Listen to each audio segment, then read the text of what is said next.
Kapag po ang Diyos ay nangako sa atin, tapos na yun. Amen? We are bounded by physical bodies and we are bounded by time and space. Kaya po hindi na natin nakikita na ang salita ng Diyos ay tapos na. Right? When He speak, they are considered as fulfilled. Dahil ang Diyos ay faithful at hindi po niya pwedeng i-deny ang kanyang sarili. Kapag po siya nangako, kahit po mayroon times of doubts na dinadaanan ng kanyang mga anak, hindi po nagbabago ang kanyang pangako. There are times we are changing, pero ang Diyos po ay hindi po pwede magbago because He is God. Now in 2 Timothy 2:13, I like this translation. If we are faithless, He remains faithful, for He cannot deny Himself. Amen.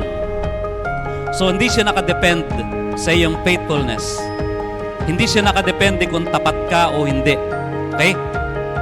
Dahil ang Diyos, siya ay faithful at ang kanyang kalagayan o kanyang katangian na siya ay faithful, hindi po yun pwede magbago. Hindi nagbabago ang Diyos. Alright? So, pag-uusapan natin, God cannot deny Himself. Ang kanya pong salita ay nakabase sa kanyang divine nature. Kapag po ang Diyos ay nagsalita sa atin, may sinabi sa atin, yan po ay nakatungtong lahat sa divine nature. Amen? Ganito siya kasimple. Kung sino ang Diyos, ganun ang kanyang salita. Hindi sila pwede maghiwalay. Amen?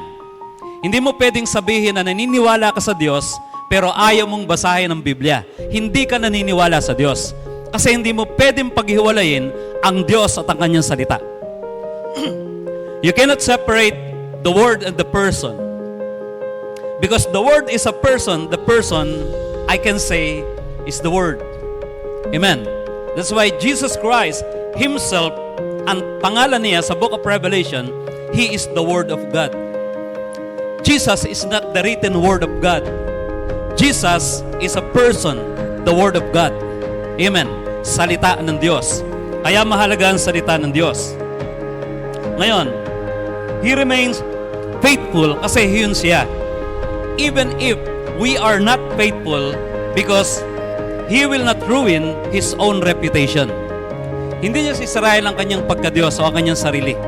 Kapag siya nangako sa atin, sa panahon na hindi ka patapat, the Lord will change you. Okay?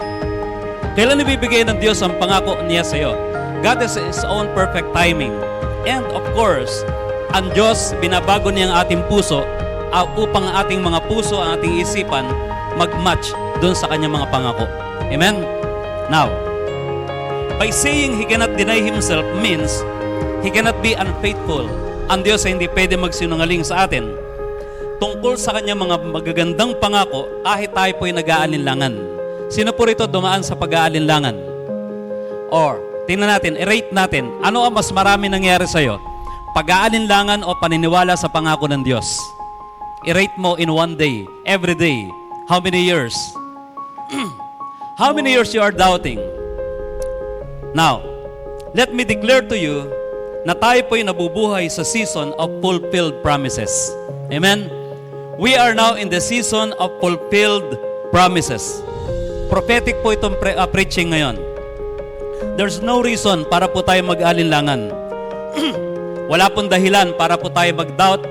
Walang dahilan para hindi tayo maniwala sa kanyang sinabi dahil siya po ay tapat. Ang Diyos ay tapat at hindi nababago sa kawalan natin ng katapatan.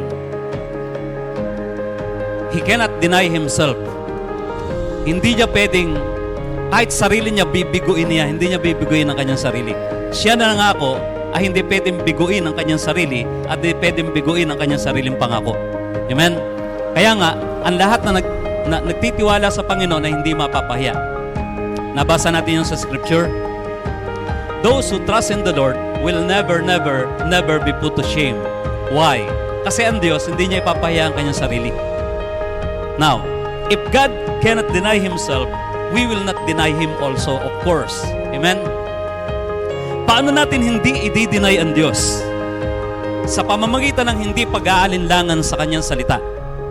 Ang Diyos ay hindi nag-alinlangan sa kanyang sinabi dahil siya ay tapat.